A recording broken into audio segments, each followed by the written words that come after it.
Good morning friends. आज हम देखेंगे बीए पार्ट सेकेंड ईयर का सेकंड पेपर, जिसमें हम देखेंगे भारतीय राज्य व्यवस्था को। इसके कुछ इंपॉर्टेंट क्वेश्चंस हैं जिसके बारे में आज हम जानकारी प्रदान करेंगे।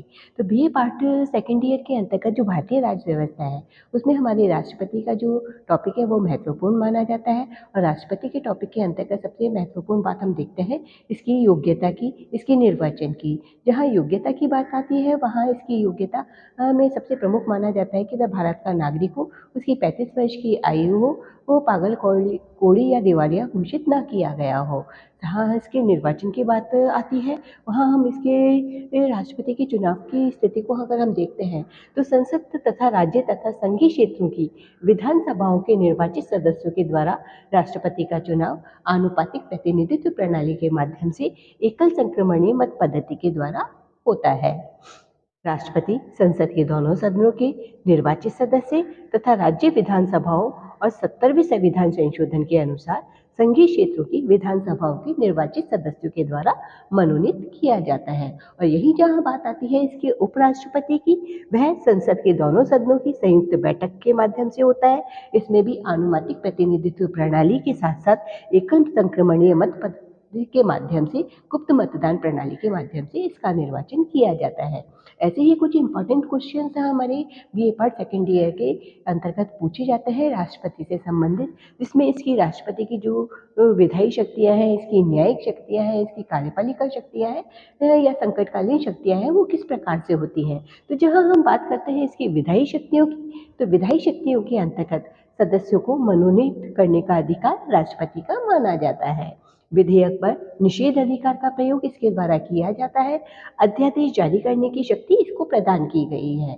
जहां हम बात करते हैं इसकी न्यायिक शक्तियों की, तो यह सबसे महत्वपूर्ण शक्ति इसकी मानी जाती है, जिसमें यह अपराधी को क्षमा प्रदान कर सकता है, उसकी दंड को स्थगित कर सकता है, और अगर जहां पर दंड सैनिक न्यायालय के द्वारा दिया गया हो तो मृत्यु दंड को कम भी कर सकता है। जहां बात आती है इसकी संकटकालीन शक्तियों की, तो संकटकालीन शक्तियों के अंतर्गत युद्ध व बाहरी आक्रमण, सशस्त्र विद्रोह, राज्य के संवैधानिक तंत्र के विफल होने पर से उत्पन्न जो संकट होता है उसके अंतर्गत इसको महत्वपूर्ण शक्तियां प्रदान की गई हैं। साथ ही वित्तीय संकट होने पर भी इसको शक्तियां प्रदान की गई हैं। अब हम बात करेंगे इनके और इम्पोर्टेंट क्वेश्चंस की, जैसे कि इसके अंतर्गत क्या और ऐसे इम्पोर्टेंट क्वेश्चंस है इस व्यवस्था के अंतर्गत जो कि हमारी इस सिलेबस के अंतर्गत जनरली पूछे जाते हैं। तो ये न सिर्फ राष्ट्रपति बल्कि प्रधानमंत्री, राष्ट्रपति, मंत्रिमंडल, इनसे संबंधित हमारे इसके अंतर्गत शॉर्ट क्वेश्चन और लॉन्ग क्वेश्चन जनरली पूछे जाते हैं। तो जहां हम शॉर्ट क्वेश्चंस को करते हैं उसी के अंदर अगर हम इनकी सारी शक्तियों को एक साथ ले लेते हैं तो वह हमारी लॉन्ग क्वेश्चंस में परिवर्तित हो जाती है। तो अब हम बात करेंगे इनकी मंत्रिपरिषद के, किसकी, मंत्रिपरिषद के गठन की, कि किस प्रकार से इनकी मंत्रिपरिषद का गठन होता है। यह हमारा दिया गया है अनुच्छेद 74 व 75 में इसका प्रावधान है।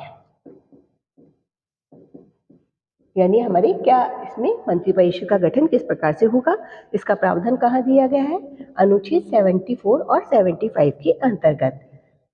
सबसे पहला, प्रधानमंत्री की सलाह से राष्ट्रपति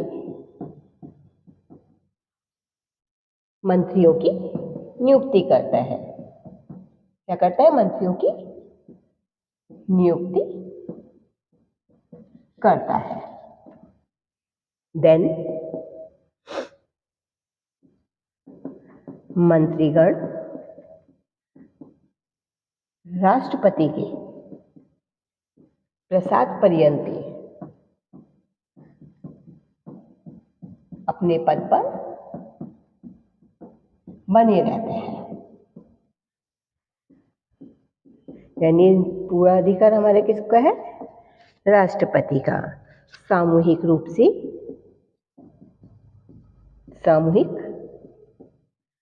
से किसके प्रति, लोकसभा के प्रति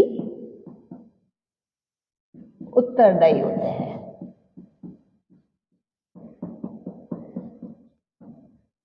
देन पद की जो गोपनीयता है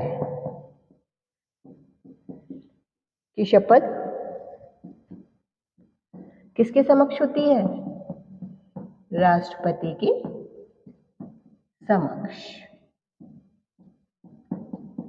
होती है। तो फ्रेंड्स, यहाँ हम मंत्रिपरिषद के गठन की बात करते हैं तो अनुच्छेद 74 और 75 में इसका प्रावधान किया गया है, जिसके अंतर्गत प्रधानमंत्री की सलाह से राष्ट्रपति मंत्रियों की नियुक्ति करता है और मंत्रीगण राष्ट्रपति के प्रसाद पर्यंत ही अपने पद पर बने रह सकते हैं। सामूहिक रूप से लोकसभा के प्रति ये उत्तरदायी होते हैं और इनकी पद की गोपनीयता की शपथ जो है राष्ट्रपति दिलाता है। Thank you so much. तो फ्रेंड्स, इस तरीके से ये और भी अनेक क्वेश्चंस लेकर हम आपके साथ उपस्थित होते रहेंगे, तो बने रहिए मेरे साथ। फ्रेंड्स, अगर आपने मेरे चैनल को सब्सक्राइब नहीं किया है तो प्लीज़ सब्सक्राइब कीजिए, पसंद आए तो लाइक और शेयर कीजिए। Thank you so much.